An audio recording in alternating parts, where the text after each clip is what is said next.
কিছুদিন আগে ভয়াবহ দাবানলে বিপর্যস্ত যুক্তরাষ্ট্রে ফের নতুন করে আগুন ছড়িয়ে পড়েছে লস অ্যাঞ্জেলেসে। এতে ঘরবাড়ি ছাড়ার নির্দেশনা দেওয়া হয়েছে ৩১,০০০ মানুষকে। বুধবার রাতে লস অ্যাঞ্জেলেসের উত্তরে নতুন করে ছড়িয়ে পড়ে আগুন। এতে জ্বলছে সান্তা ক্লারিটা শহরের কাস্টাইক লেক এলাকা। মার্কিন সংবাদ মাধ্যম জানিয়েছে কয়েক ঘন্টার মধ্যে দ্রুত প্রায় ৯,৪০০ একর জায়গায় আগুন ছড়িয়ে পড়ে।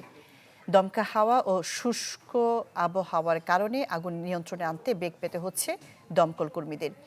৩১,০০০ মানুষকে এরই মধ্যে বাড়ি ছাড়ার নির্দেশ দিয়েছে প্রশাসন।